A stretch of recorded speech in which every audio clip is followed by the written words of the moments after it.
Welcome to episode 14 of the English Sessions, Multi-Word Contractions. I am your host and English teacher, Mike Butler. These podcasts can help you improve your English. Together, we will talk about grammar, pronunciation, structure, and have some fun too. Remember to visit my website, www.englishsessionswithmike.com, to contact me for private lessons and for more content.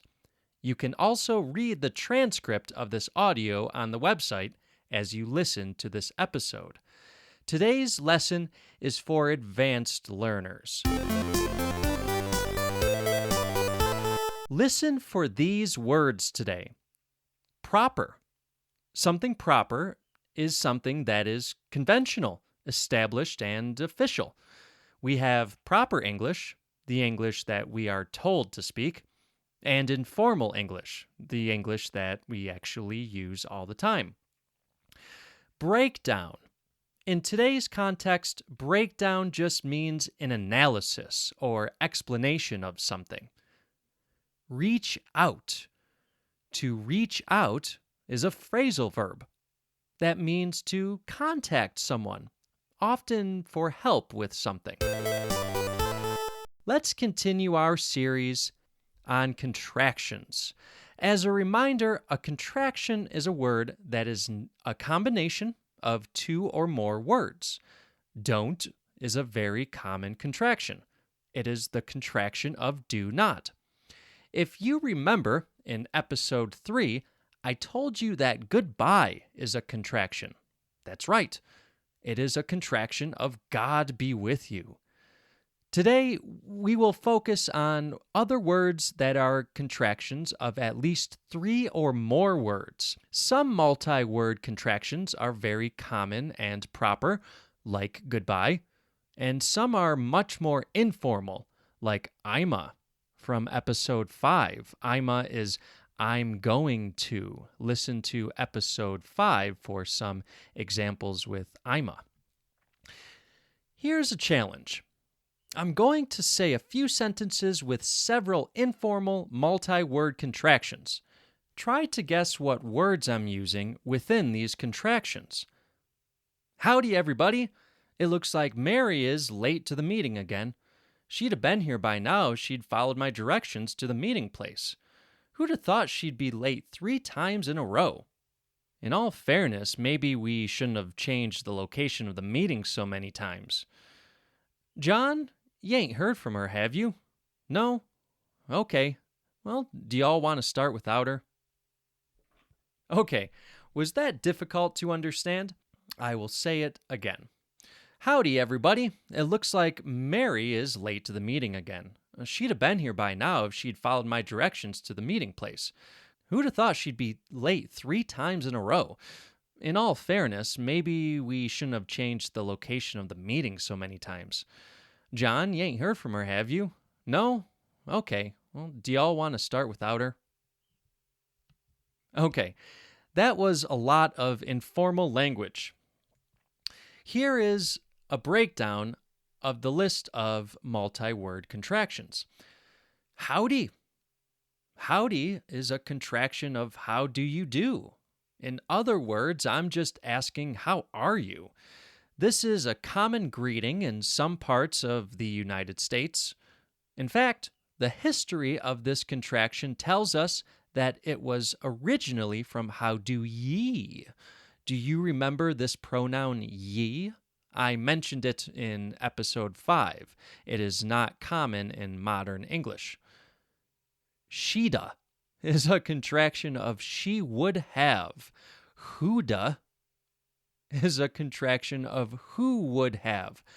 Shouldn't have is a contraction of should not have. Notice how many of these multi-word contractions involve a modal verb, like should or would, and the verb have. Y'all is a contraction of do you all. Y'ain't. I saved the most complicated one for last. Y'ain't is a contraction of you ain't. And now is our chance to talk about the informal contraction ain't. ain't is an amazing little contraction. This word is very informal, but it is in the Oxford Dictionary. And you hear it in pop music, rock music, contemporary music all the time. It can be a contraction of am not, are not, is not, as in, I ain't home, I'm at the store. I ain't home, I'm at the store. It can even have the meaning of has not or have not, even though it doesn't look anything like those words. Our example, y'ain't heard from her, uses have not in the contraction. In other words, y'ain't heard from her is you have not heard from her. Go to the website www.englishsessionswithmike.com to see an example of y'ain't from a Facebook post being used in this way. And follow the link from the Facebook post to watch a music video of a good band from Memphis, Tennessee. Okay, I'm going to read my sentences again, but without the contractions. How are you, everybody? It looks like Mary is late to the meeting again. She would have been here by now if she had followed my directions to the meeting place.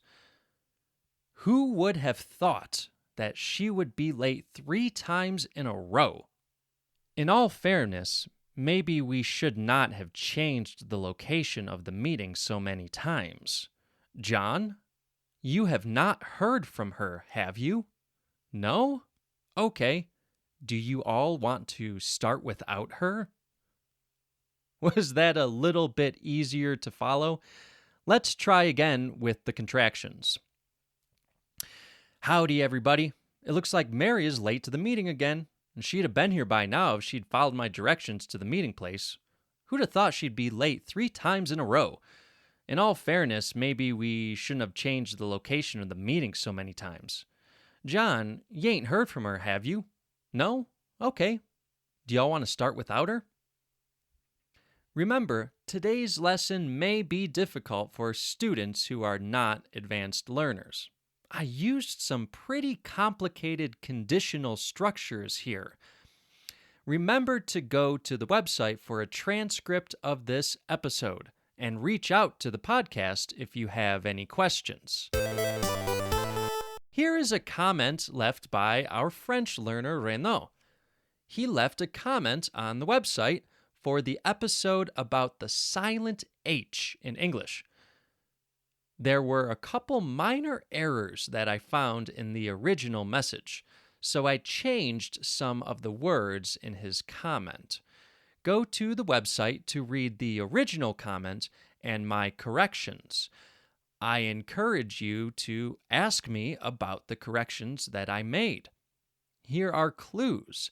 I made corrections related to a preposition, an adjective that should have been used, a word that should have an H that is not silent. I also removed one preposition and changed some word order. Everything else was great, though. Here is the comment. Renaud says, I was so surprised to hear my voice at the end of your podcast. Thank you. So, an homage is a special honor or respect shown publicly. I thank Google. In France, every day at 8 p.m., people in the cities applaud those who work in hospitals to pay homage to them. Is it correct to replace homage with tribute? Your pronunciation of hors d'oeuvre is quite correct. I didn't know that French word was used in English. Thank you, Mike, for the lesson. Okay, did you hear how I pronounced homage?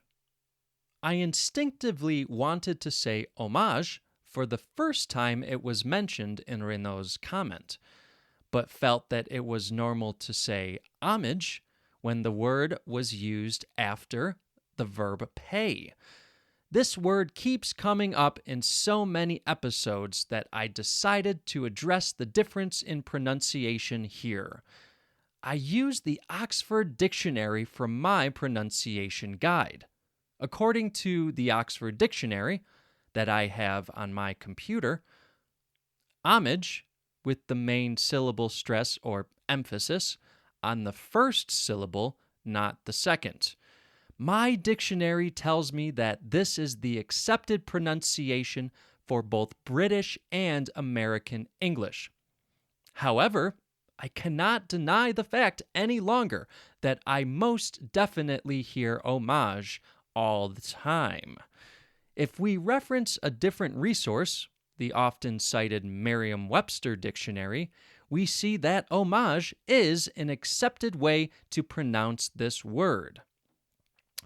Is this word similar in your language? How is it said in your language, and have you heard it before in English? Write into the podcast.